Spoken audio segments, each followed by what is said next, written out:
Welcome into the DNVR Avalanche Podcast. That's Megan. That's AJ. I'm Rudo. It's a Friday, so we figured we'd have fun. We'd have good vibes. Gonna go from Friday to Friday. Yeah, it's a long weekend too, so you know we gotta do it right. We gotta be feeling good.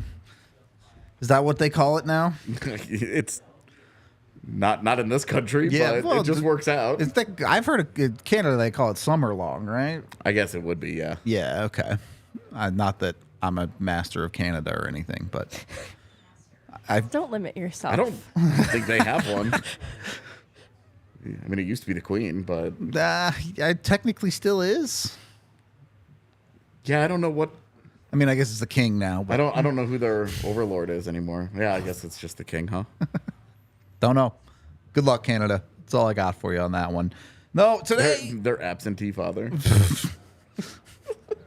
Went out to get a country really quick and never came back. Right. Went out to get another country real quick. No, we're talking the Avs Stanley Cup run because we want to reminisce about it and we want to feel good and get some hype on the Avs. So I wanted to start here because later in the show we'll get to my list of favorite memories of the run, and I'm sure we'll get to y'all's too. There's not a whole lot to say about round one of 2022. Yeah, so like obviously game one, the way that it starts where they break an NHL record. Sure. Because they scored an even strength goal, power play goal, and a shorthanded goal in the first 10 minutes of game one of a playoff series. And then never saw that goalie again.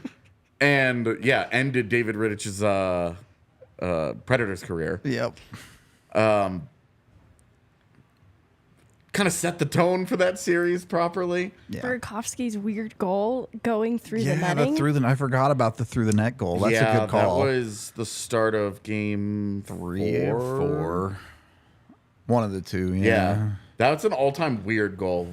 If you ever watch those weird NHL compilations on YouTube, like I like to, when I'm falling asleep, those are fun. It's always in there. Yeah, it's weird. Yeah, that one was that a weirder goal experience or the Kadri thing, the Kadri overtime against Tampa Bay? The Kadri up there in my eyes. Kadri was way weirder to me. Well, it was an overtime winner that nobody on earth reacted to except Peter McNabb and Bowen Byram. Yeah, well, that's the thing. Like, I was somewhat confident that Burakovsky's goal went in the net. I was too. Even though, like, they kept playing. I had no clue where the puck was for Kadri. This is like... Yeah, I remember the watch-along for it, where we were like, Vasilevsky's incredible. Yep. Like, I don't know how he made that save. This is insane. Are they ever going to score? Because they had been buzzing for 5 minutes. Yep.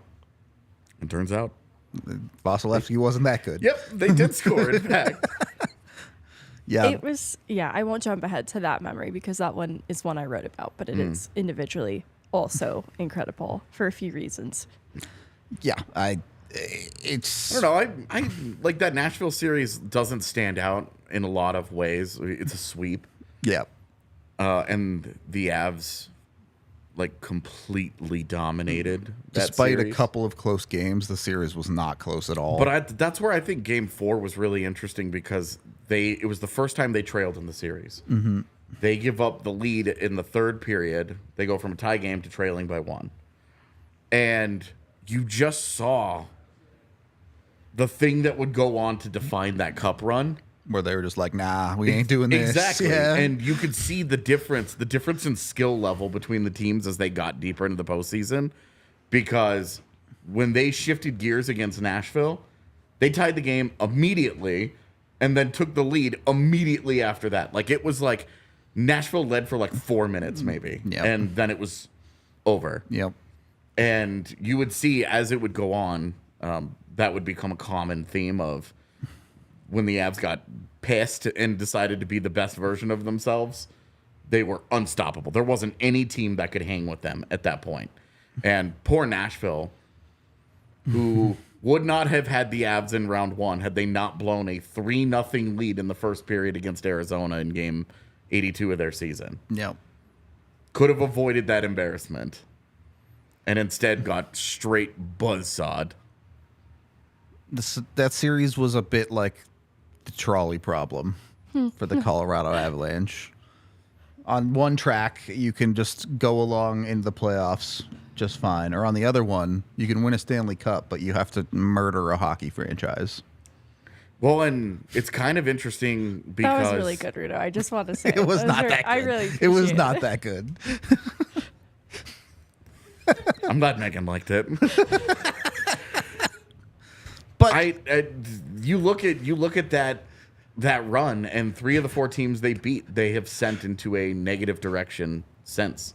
that's true. Yeah. And it's like for Edmonton, it's like a minor step back from round 3 to round 2. Yep.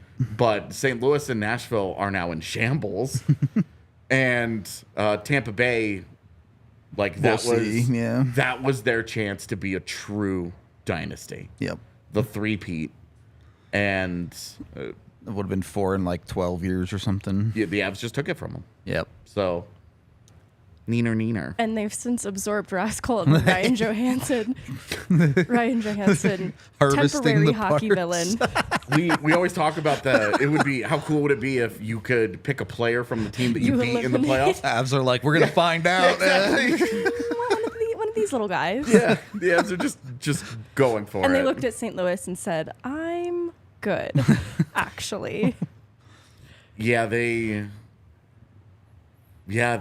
really... Not a lot to be picking from there. I mean, it's like the forwards that they would want don't really fit in Colorado very well. For whatever, there's a myriad of reasons for that. Well, But it's okay. They have a team water bottle. That counts for St. Louis. yeah. I mean, everybody needs a villain, and Jordan Bennington just gets to be that guy. All right. So have we figured out the secret sauce come trade deadline day? Should we just have a list of all of the players on Edmonton? Is that Or Seattle from last year, bring Berkey back. Don't think that was going to work No, out. I like it. Count your days, Edmonton. We're taking one of Someone's these. coming to Colorado. Just send them that soon meme. You can see the cat's eyes peeking out over the top of the bed. Yeah. A lot of what I would have liked Colorado to take from Seattle got taken. Yeah. Of the things that they could actually Exactly. get, I agree. Because Berkey would be awesome, but that's just never going to happen. Right. Thanks, Vancouver. Jerks. Yeah, well, you can never have what you want, AJ. It's true. Just be happy you didn't end up in Minnesota. Anyway, it's interesting because I think a lot of people have separated themselves from the vibes of that playoff run. Obviously, last season's playoff run with losing to Seattle in the first round. The anti-vibes. Yeah, there was the opposite of vibes, that whole playoffs, from literally before puck drop when Jack Johnson is getting hurt. So mysteriously. Right. In warm-ups, nobody really knows what the injury was. That was all of last season. This cup run was the opposite all the way through. It was just banger times. With weird injuries, but they were just able to overcome it because they were so good. True. Starting with the Nashville series and Darcy Kemper. Yeah. Probably one of the more memorable parts of that series because everything else about it was so easy for the Avs that definitely posed a problem down Fair the line. point. Maybe not a top moment, but definitely Not a top moment. a defining moment. Definitely a defining moment. Yeah. Because if you're like, why did Pavel Francouz win 6 games? Well, Because he had to. yeah. Just that simple. You move on to the Blues series. Take a moment, set the Kadri stuff aside. Let's talk about the rest of the St. Louis series. Annoying series. Yeah. Watching St. Louis get break after break after break after break. all of their goals for the first like 4 games were off of a stick or off of a body. Like very, very few clean goals. I guess there was the game 2 where they won 3-1 in Denver and they just straight beat the Avs. But even a couple of those goals were nonsense. That was the series where it felt like by the end of it, and when the Avs won, it was like, okay, they're so good that even if luck isn't on their side, it just doesn't matter. Yeah, even straight nonsense. Because, I mean, you remember one of the games in St. Louis, it starts and Colton Parayko throws like this nothing shot on net and just hits Devon Taves and goes in. And you're like, what the and you're several games into this happening, and it's like, this is annoying. And that's what I remember from it, is that they weren't getting breaks. There were very few of the things that like you can't control. You know, like the Josh Manson coming up with that big save in Game 6 where he slides in front of Kyrou on the power play when Kemper was out of position. Like, that's a great play by Nav. Yeah, like that's not luck. You know, that's a guy makes a better play than another guy. Nobody is shooting being like, oh, well, I'm planning for this to go off of a guy's stick and change a quarter of an inch in direction and just sneak into the net or whatever. You know, you can hope for it. Yeah, sure. That's why you just throw pucks at the net sometimes. Maybe something good happens. But watching the Blues just get all those little things and then losing Girard the way that they did. Yeah. And being like, okay, well, now Jack Johnson is in your lineup permanently. Yeah. For the rest of the run. That was a hard one too. Girard's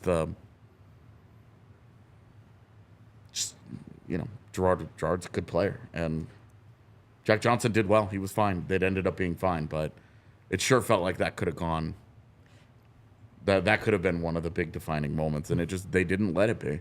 Yeah. That was another understated defining moment. I think people were quick to see the end result, that the Avs were still able to win the cup, and sort of be dismissive of the role Girard could have played in that. Such a dumb argument. Absence. And I also agree. You know, it's just like the path is just made a bit more difficult, even though on the whole, the path for the Avs doesn't look that difficult. Those weird injuries along the way to multiple players start to add up, that being a really key one. And we were also fortunate to watch such a good Bowen Byram, even though the finishing touch wasn't quite there. We got some really great hockey from him when the Avs needed it most. And so I think that became an important part. I think with the St. Louis, I remember the wasted Nathan McKinnon game, if I'm thinking correctly. It was in the St. Louis series. Yeah, that was Game another 5. defining moment for the Avs to course correct. And honestly, they really course corrected so quickly. It was an impressive part about the run for them, because that was obviously not something they could repeat, because they couldn't afford to repeat. The Nathan McKinnon hat trick should be on my top 5 lists. It should be. Yep. But it's not spoiled because it was wasted. Ends up replaced by like the Darren Helm moment, which was awesome also dope, but awesome in its own right. But like, as far as like level of greatness, yeah, not quite as it should have been like an all-time Avalanche Nathan moment. McKinnon moment, like the coronation of Nathan McKinnon as a franchise all-time great. Yep.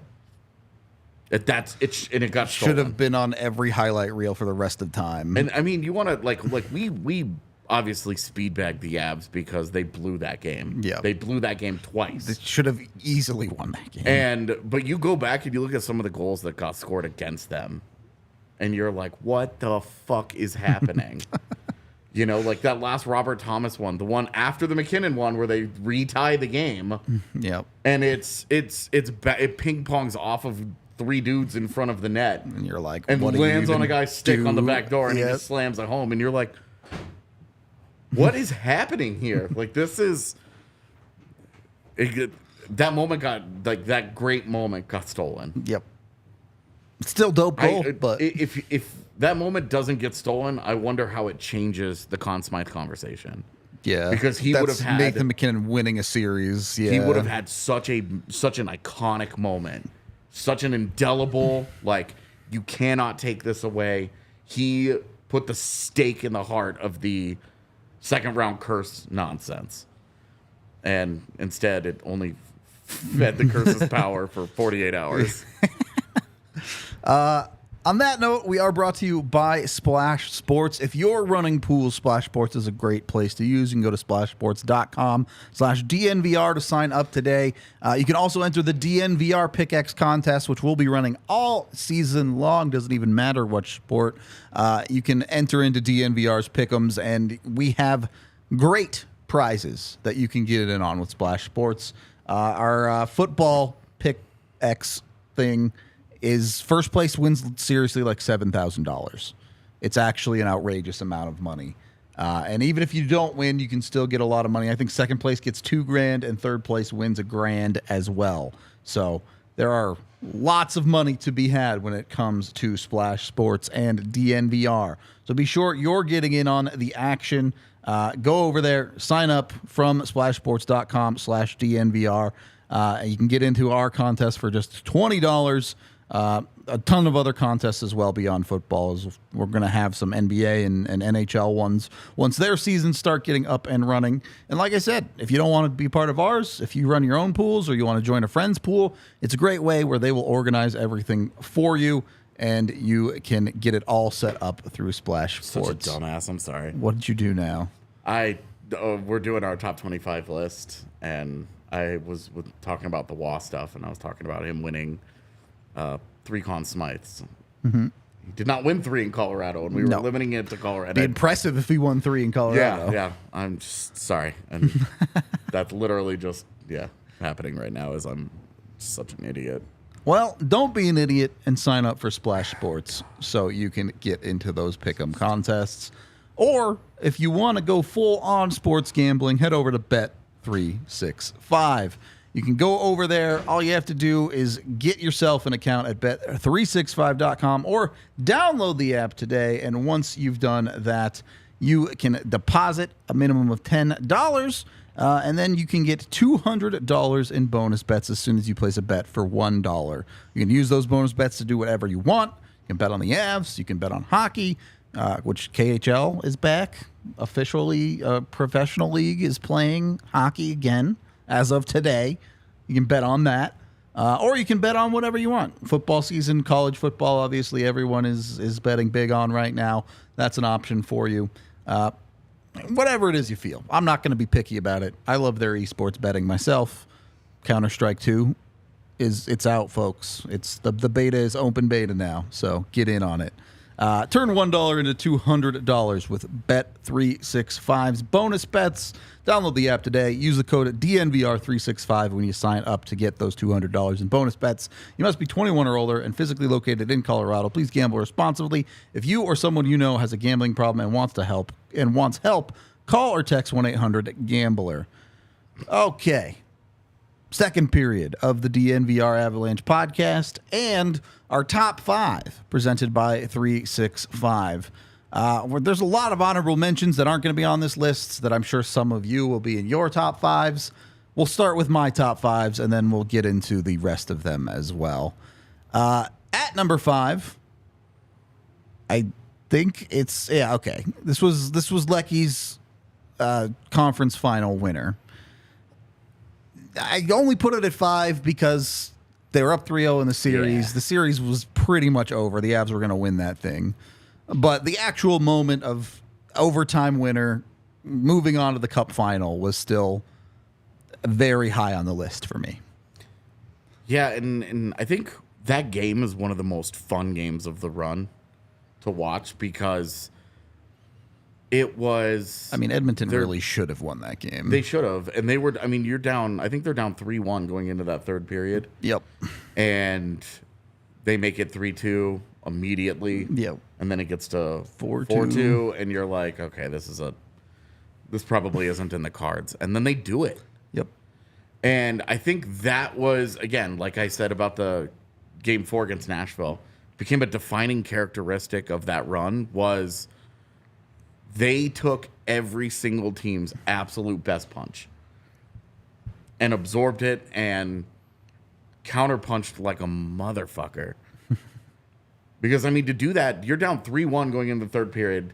They're playing for pride at that point. They're playing to win a home game, for the right to go lose in Denver. Cool. Knowing the Avs' recent history, maybe the right to come back and lose in Edmonton in Game 6, but whatever. And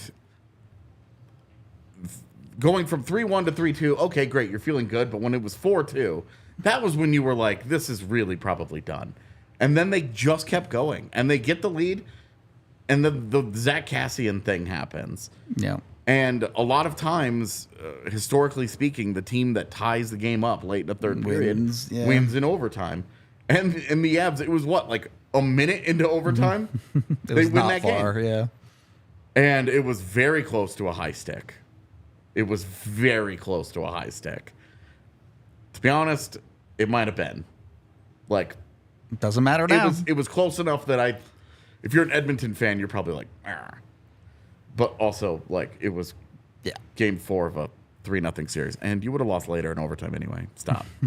So, that Lehky winner, the way that it happened where you're locked in, it's, it's a face-off, and then all of a sudden, Lehkonen has the puck alone. There's nobody anywhere near him. Yeah, alone in front of the net, and Mike Smith is not in it. And you're just, it's like, it felt like time was in super slow motion when it happened, because if you go and watch that watch along, you and I are yelling as that play Puck's is not unfolding. even in the net yet. Yeah, because we're like, oh my God, this is it. This is happening. It's the Cup final. So as a number 5, a worthy entrant on the list, and I actually have goosebumps just thinking about that and just how fun it was. I think that's the game too where there was the fan who had recorded the Avs bench in a taunting way, and then at the end they had an updated video of the celebrations and how the course of events changed so much inside that game. And I think it speaks to the course correction that we've talked about with the Avs being able to apply changes quickly. You hear players talk about things like having a short-term memory when it comes to mistakes, and I think there's a lot of truth to that. The Avs were required to have something of short-term memory during some of the tough moments in games, and this was such a testament to their ability to course correct inside of a game. It became such an important part of the story. It was a really great moment. It makes me think of too, inside this series, is this where the Cale Makar offsides, it was onside tag up. Yeah, it was just Game 1. There's such interesting moments inside each of these series of close calls that could have been called a little bit differently, like with the Lehkonen a little bit high. Overtime winner there, the Cale Makar, that moment, it's a sour, obviously, memory for the Edmonton side of things, but it's interesting. You look at just how much bad luck the Avs had last season, and it's not to say they were lucky on this Cup run, because obviously in the St. Louis series we were talking about how much misfortune they were trying to navigate as well, but it just speaks to why having just a little bit of luck at times too is so necessary. There's just kind of a randomness in hockey that is also a part of this Cup run, I think. And I think that was part of the Edmonton series, because this is also a series wherein Pavel Francouz sweeps the Edmonton Oilers, and that's just not a fate that I think anybody really saw coming. But it was very David and Goliath, like Connor McDavid versus the three-eyed goalie. It was sort of this Pavel Francouz, and then there's Darcy Kemper there as well. And that's what makes it very heroic in my eyes, too, the way that the Western Conference final played out. Not to take anything away from Francouz. Obviously, he played very well and did what he had to do in that series. But I feel no remorse for an Edmonton team with the best player in the world that could not beat the Avs' backup goaltender. Right, and a hobbled Leon Draisaitl and Evander Kane, who gets himself suspended in that series by being a dirtbag. Yep. Nazem Kadri getting hurt into the hands of Evander Kane. Sets up the future moment. Sets up a future moment very nicely. But the Avs have to live without Kadri for a bit. That's also that series. I don't know if there are any other Edmonton moments on that on your list. There are not. Okay, so my last point about this will be, I think that series probably just best exemplifies, because Kemper pulls himself in Game 1, because Game 4 is such a mess, because the Kadri thing does happen right at the start of a game, there is, and then they have to play without him all game. There's, not like, hey, we've moved somebody around in the lineup. Like, you just don't have that forward all game. Yeah. But it best exemplifies the whole Jared Bednar ethos since he got here of what's happened is happened. We can't change any of those things. Even if it just happened 10 seconds ago, you can't go back in time 10 seconds and take those things back. All that matters is what's immediately in front of you. It doesn't matter that you're down by 2 goals in the third period of game 4. You need to score 1 to get to 2. So worry about the first one. And when you saw him go, when it went from 3-1, 3-2, 4-2, Yep. it was just, okay, we just get back to it. Yep. We just need Get the next one. Just Yep. get the next one. Worry about one at a time. You can't score 3 goals in one shot. You can only score 1, so get 1.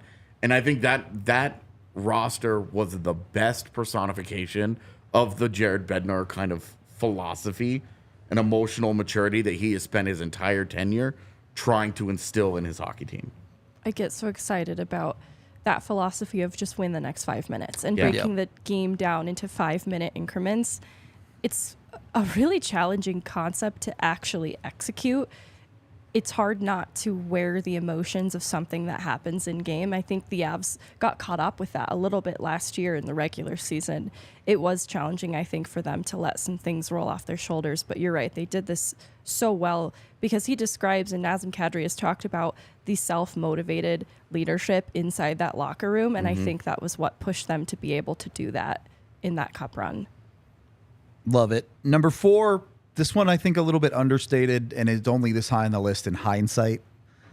But the Josh Manson save in the St. Louis series. Yep. That the Avs do go on to win that game. Yep. Keeps it from getting to 3-1, I believe. Yep. It's obviously Avs fans all know the feelings around the second round in Colorado and game 7s as well, especially. So for me, the Josh Manson moment was one that directly altered the course of the playoff run for me. And it's not like a huge moment. It's not a super crazy highlight reel. And it stems from a chaotic play where, you never want Josh Manson being the guy on his knees in the crease, but he was. Well, and what is Jordan Kyrou doing? Holding, waiting. Right. Not And, shooting. Yeah. Like, all he does is give Josh Manson an opportunity to get in front of him. Yep. It was like he was waiting for Josh Manson to get up and leave, and for Darcy Kemper to still have not recovered. It was like, what Yeah. are you doing? Great play by Manson though, and it was pivotal in that game. Although for my money, I think had they gone back to Denver for Game 7, the Avs would have pounded them I think so too, but because they were dominating yep. Game 6 in St. Louis, and that was on the power play. It was the only thing that St. Louis was consistently dangerous in beginning to end of that series was on their power play. When the Avs committed a penalty and they had to try and kill it off, it was nervy times. Nervy times. And that save from Manson kept them in it, and because we know that how that game played out. Yeah. Ville Husso was really good, and Not good enough. yeah, I mean, do you want to talk about? I mentioned this earlier this week. It's crazy to me that that's what ran him out of town, because the series where he was dragging that team's corpse. Yeah. they were outshot 39-19. Not good. And you have no business being in a 2-2 game when you've gotten bodied like that. And that was the other thing from the Avs in that Game 2 against Nashville. What was it, 50-20 or something? Shots on goal? It was insane. It was Connor Ingram's greatest moment. Yep. He had a great game. They had a couple of games like that where they just pounded the other team and could not break through, because hockey be like that sometimes. Would Connor Ingram even be in Arizona if Cale Makar didn't exist in overtime? I don't know, man. It was weird that Nashville was so comfortable just being like, oh, yeah, It's fine. He's gone. we don't need him. For all Kevin Lankinen, too. but- Yeah. Number 3, I have a lot from this series, you might notice. Darren Helms, winner of round 2. If you read our roundtable up on the website right now, this is my number one moment of the entire run. I think a fair one to put up there. It was just so shocking. Yep. Nobody saw it coming. And it felt like the Avs had finally gotten over that hump, and the rest was gravy train time, right? Like, they made it through a conference finals. The way they were playing was just outrageous. Everything was feeling good after that point. Well, and like the moment itself, like it's for me, that's why it's such a moment. Is Sure. It's importance, it's time of the game, but also who's on the ice in that moment. Like if you're, when Nathan MacKinnon does something spectacular against St. Louis, you're like, That's in Nathan game, MacKinnon, in game yeah. 5, he goes end to end and makes it 4-3, and it's like, oh my god, like it's Nathan MacKinnon. Like it's one of those things where you're like, yeah, man, guy's gonna be in the Hall of Fame. It's not Eric Johnson passing to Logan O'Connor, passing Right, to but Darren Helm. It's such a weird mishmash of players on the ice that you don't expect to produce a goal.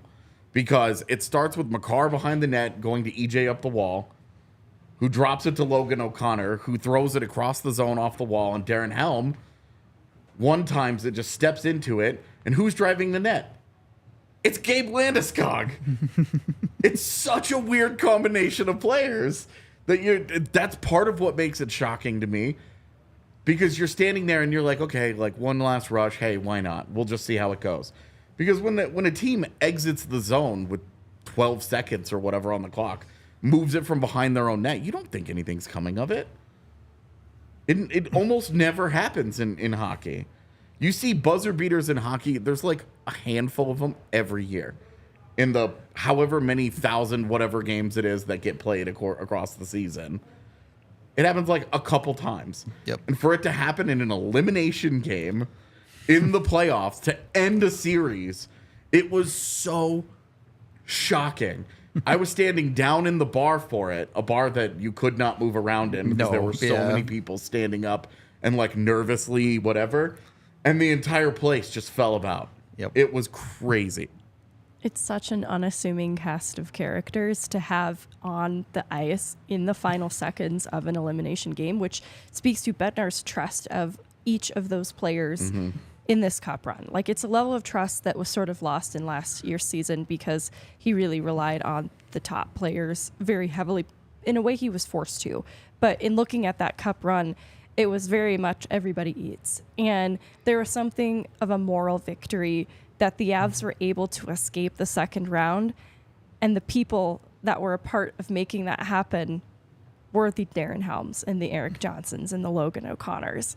I think that it makes it such a moral victory that, sure, Nathan MacKinnon could do it, but they don't need Nathan MacKinnon to be the one to do it. Everybody on this team is contributing in an important way, and I think that's why we saw a fourth line that was deployed so in such a trusted way throughout that cup run. And it's the type of depth I know the Avs are hungry to get back to for a reason, because Bednar could deploy his players so much more evenly because there was trust with everybody. I think this is a great point because we always talk about coaches and like the crutches that they lean on.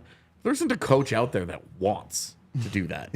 They want to roll all four lines. They want to have trust in those pairings. Right. And this last run, Jared Bednar being like, I trust 9 of you. Yeah. On any given night. Brad Hunt yeeted. Like, we not trusted. We don't have defensemen right now. But this isn't going to work. Yeah. 26 seconds in game. He took one shift. It didn't even go well. And he just was goes, like, absolutely No. not. Yeah. Hard pass. Rest of the night. This is game 7. Sorry, Brad. Does Darren Helm have like 5 slap shot goals in his career? I don't know. Maybe. It can't be many, right? I'm just saying that you never know what you're going to see in a cup run. We'll put it that way. Yeah, I think he only scored 2 goals in that run. It's 5 points, 2 goals, 3 assists. Yeah, it was this goal, and the other one was in that game 2 beatdown Just of Tampa absolute Bay. battering. Yeah, He had like the 5th goal, I think. pick one. I don't remember. I'm pretty sure it's the 5th goal. Whatever. Number 2, and you can kind of go beyond the hat trick itself, but the existence of Nazem Kadri in this playoff run. The hate Obviously, everything in St. Louis. Love that. Yeah, you could like beyond the fact that this is an Avs podcast, so obviously you know what number one is in a run to the Cup. There aren't a lot of moments in sports that go beyond the actual sport. And Kadri's did. And the ones that do, you remember. Yeah. Like Miracle on Ice is as memorable as it was, not just because the Americans won that game, but because it was during the Cold War. Like it was good versus evil, you know? It was that's how it's built, right? Like it was so much bigger than a hockey game. And you think about all the sports moments that had some sort of a bigger than the game messaging to it. You know, the first first game in New York post 9/11 where you know, emotions are running insanely high. Stuff like that. Yep. It's a big list. Not as big compared to the number of games that we all forget about in our lives. Not even but close. Like of those games, and then like Nazem Kadri having to put up with that bullshit and responding in this way is one of the like all-time great FU moments in sports. Like he just slammed the door in the face of an entire city. He tuned out outside noise that he shouldn't have needed to tune out. And it's such a full circle moment in his character arc that a player who was once known for letting emotions boil onto the ice in an unproductive way that harmed his team was able to channel it into something that brought about victory. And it was so on an individual level exciting for him, but also just the change in him as a player to sort of that full circle moment for him to channel it into something productive was huge for Nazem Kadri. It was almost surreal watching that energy get transferred to St. Louis in the whiffed elbow after Kadri's second goal by Perron. Yes. Where it's like, oh, it's the other team that's doing the stupid shit now. God, I'm forgetting how Goon of St. Louis was. Just shoving players in between whistles down around the net front. Yep. Well, and especially towards Kadri, where it was like everybody was mad at him because they all blamed him For the Callie Bennington thing. for the Bennington thing. And it was really fast. Like, how often do you watch like a full-blown villain like turn that around? Yep. Because like the hockey world writ large was, you know, Nazem Kadri was largely seen in the eyes of the world, the hockey world, as a villain. Yep. And, you know, mostly to his own team, but like very villainesque, right? And then that happened, and he goes through all that stuff, and his wife posts all that stuff on Instagram, and you get a look behind the curtain of what it was like for him in that time, and the increased security, the police presence around the Avalanche at the team hotel, you know, the silly stuff that took place, the unacceptable stuff that took place during that series. Yeah. About Kadri, the person that went way, way personal. And to have the hockey world like give like Nazem Kadri like the standing O after that game tells you like the foil that St. Louis became. Yep. In that series, you know, they found the bigger villain. You know, Mark Zuckerberg needed Elon Musk to get good PR. You know, like it's Nazem Kadri needed St. Louis. Needed Jordan Bennington and the St. Louis and the city of St. Louis, the worst of the city of St. Louis. I don't want to like. Obviously, there are plenty of good people in every city and plenty of terrible people in every city, and those terrible ones were the ones that really fueled Kadri and fueled the heightened emotion of that series. Kadri And was the hat-trick is amazing. He was merely a mirror to hold up and show St. Louis who they were. Yeah. And who they continue to be now in the eyes of the Avalanche. The enemy that is easy to beat. It's crazy. The Avs have historically had such a horrible record in St. Louis. And ever since the hat-trick. They've dominated, Yeah, and the Arch has been sitting in my backyard for 2 years. They just can't win. They can't beat the Avs. Karmic justice, perhaps. A couple of honorable mentions before number one that just missed my list. Burakovsky's goal in game one of the Cup Finals to win that game. Yeah. And then the Kadri moment as well in the Cup Finals with his overtime goal that The 7-0 game. couldn't put it on the lists. Yeah, I mean, the 7-0 game as a whole was fun. Yeah. Somebody in chat said beginning to end, that game was just a party. It was. True. It was. It was weird, right? Because it's game 2, coming off of an OT loss. You're expecting to get the juice from Tampa. And it's Tampa. Yeah. And as we know, the broadcast even talked about it, but we saw the footage from in the locker room. John Cooper was like, they're going to tire out. They're playing too fast. This is not sustainable. And it was like, buddy, this beating has only just begun. It was sustainable, it turns out. Experience the Colorado Avalanche. Yeah, no kidding.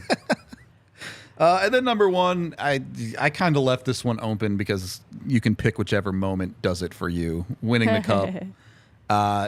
Whether it's the actual moment of the clock ticking off or McKinnon hugging EJ on the ice or your favorite player lifting the cup in those celebrations, whatever it might be. You know what it is? It's Cale Makar forechecking with 15 seconds left.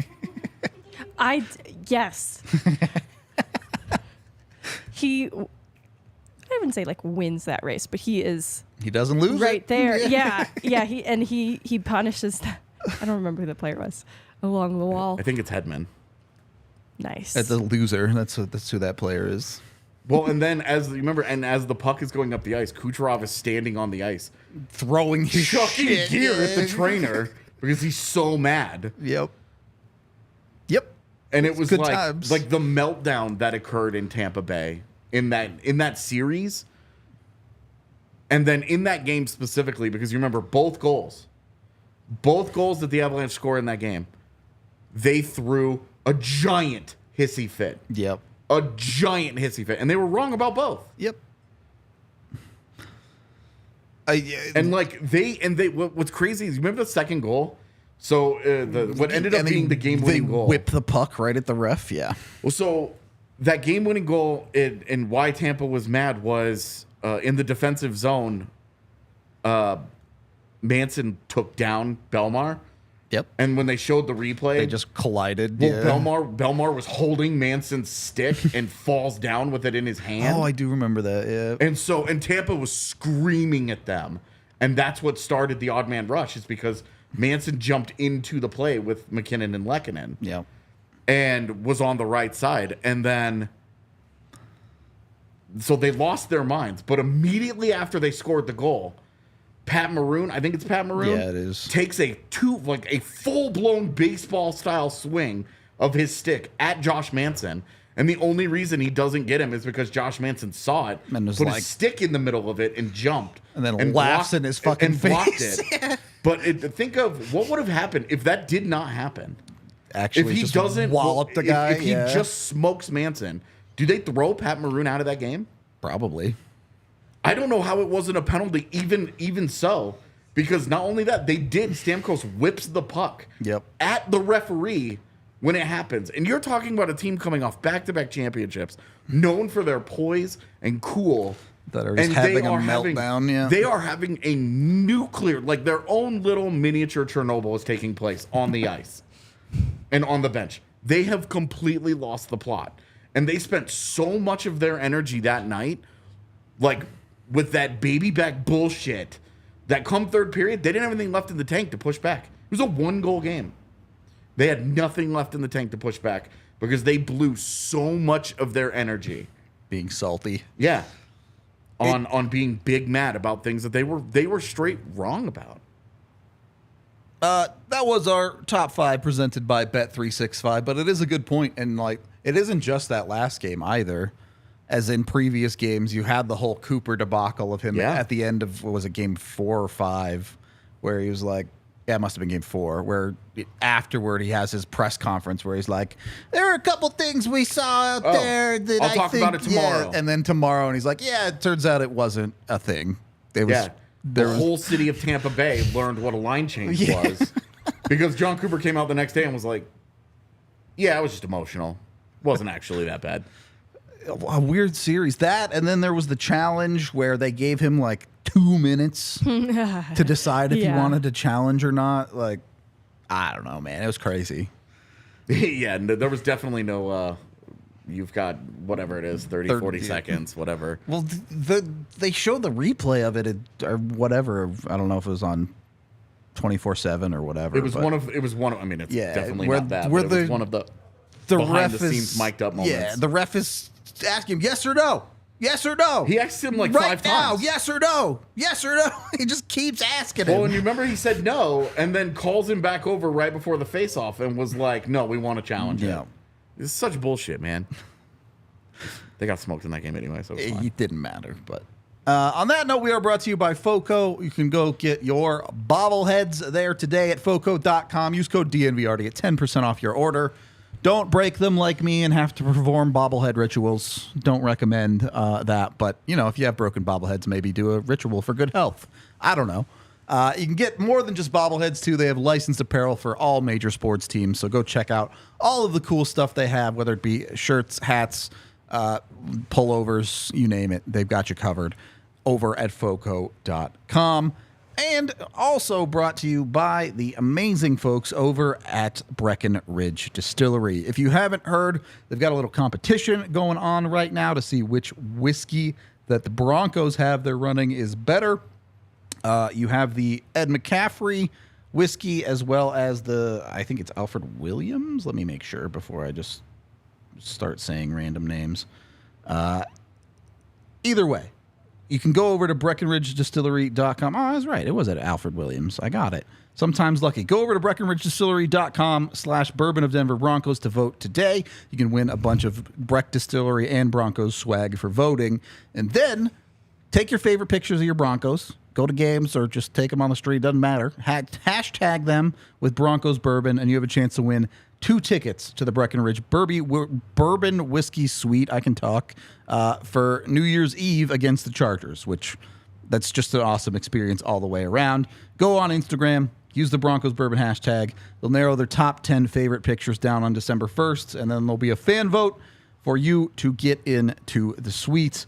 Same place, BreckenridgeDistillery.com/Bourbon of Denver Broncos to go vote on that. They have tons of other products as well, whether it be vodka, seltzers, or other options. Go check them out.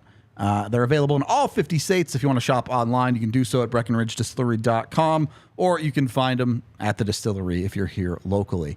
Go check them out. Delicious stuff. Third period of the DNVR Avalanche podcast. I'm sure there were some moments that I didn't have on my list. What do we got?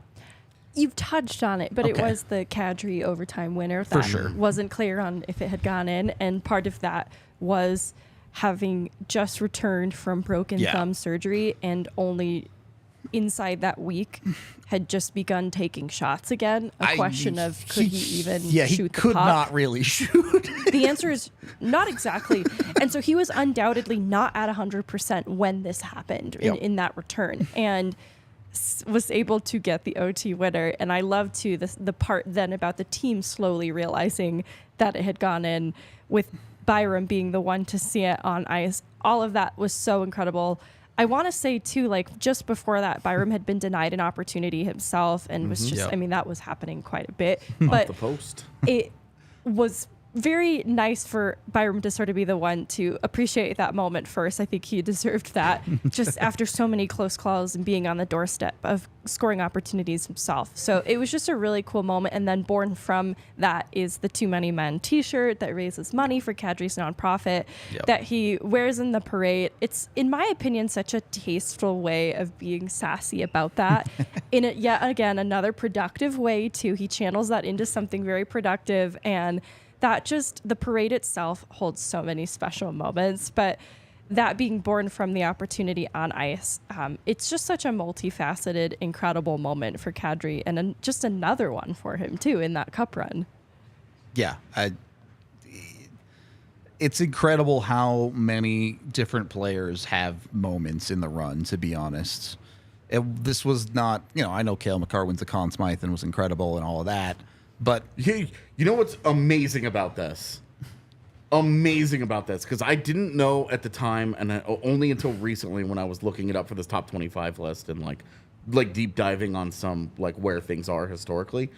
Cale Makar's 29 points in the postseason is the 4th highest total ever for a defenseman in the playoffs. In 20 games. And he did it in 20 games. Yep. 20. It's incredible. Incredible.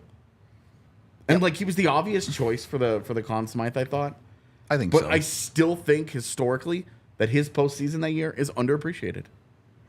Maybe.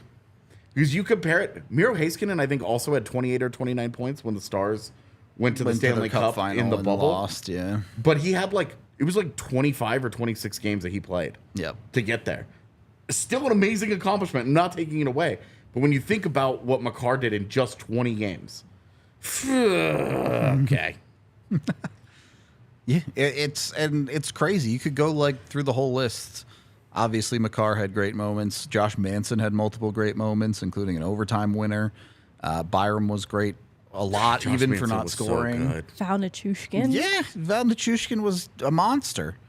You remember Val Nichushkin getting robbed in Game 2 of the Cup final, going for the hat trick, and he made that great move to his backhand, and Yep. Vasilevsky flashed the leather and makes an unreal glove save on him to keep him from scoring a hat trick, and it was like, you son of a bitch. It's the way it goes.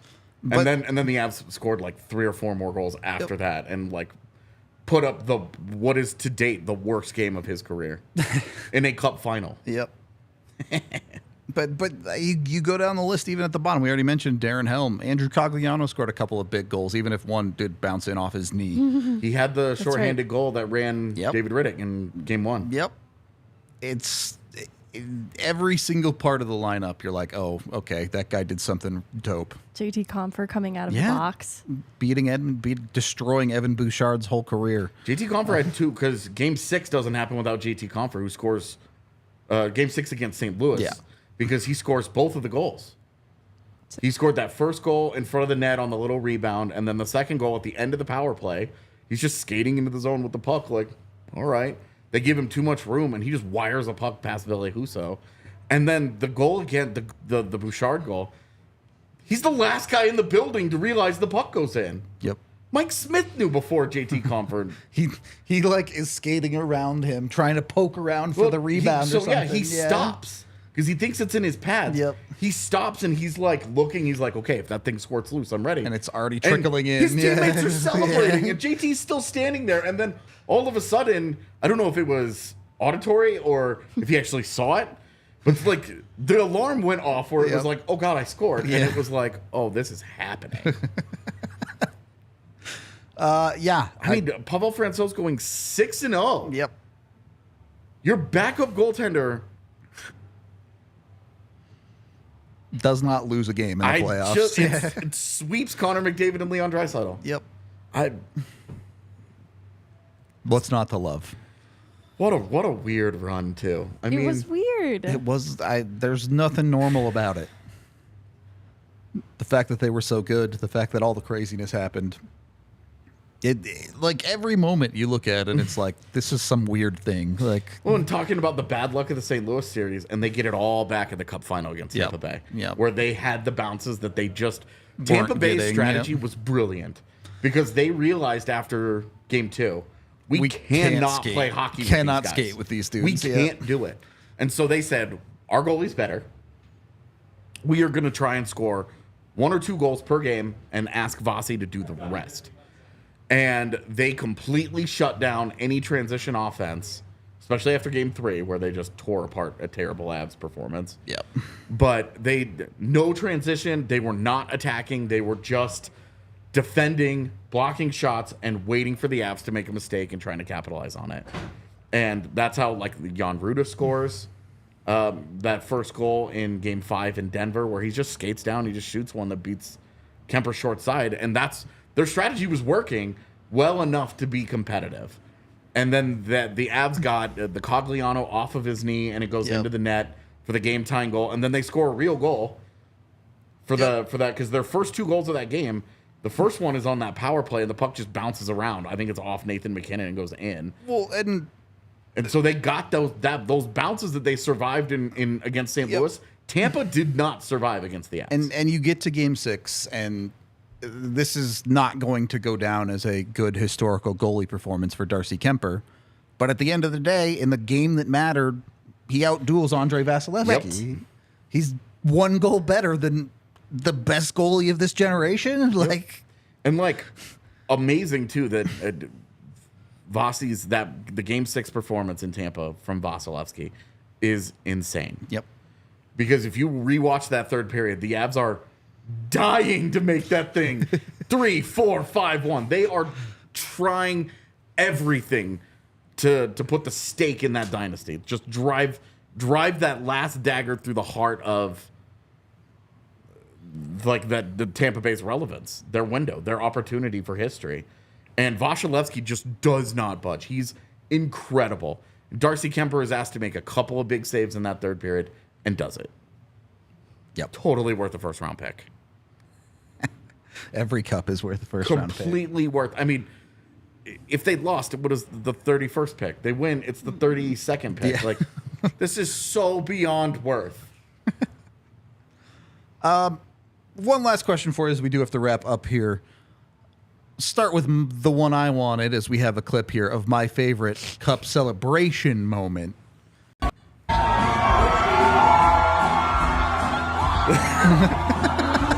good. I love the security guard.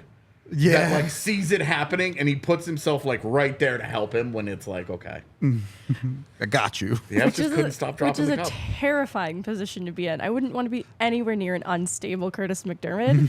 He goes another, just that angle. Yep. I'm smushed. He was smashed. You were smashed. I'd be smushed. It's like Paul Bunyan tripping over something and falling down. You don't want to be anywhere near that blast zone. No. Yeah, painful boom on that one for sure. Pick your favorite knack, dropping it immediately after they win it. Do you guys have one? Sam Girard doing cartwheels at the parade after breaking his sternum. Definitely safe. Bowen Byram being mistaken for a fan. A person. Yes, no, I'm with the team. I play for the Avs. Sure, buddy. We Nico all do. Rantanen, I'm too drunk to continue speaking English. I'm going to go hang out with Lehky. Both of them doing shoeies. Yeah. Gross. Jared Bednar bawling crying on stage during his speech where you were I can't think about it. Yeah. But moments before that, smoking a cigar the coolest person on the planet. This is the profile picture of many Avalanche fans on the internet now. Truly incredible. It was a good time. Oh, God, yeah. To say I mean, least. Landeskog without the shirt and the Swedish flag. The Swedish flag was amazing. This is sounding like the least Swedish man ever while he's talking. He barely has a voice by the end of it. God, it was so... All of the things about it were really just...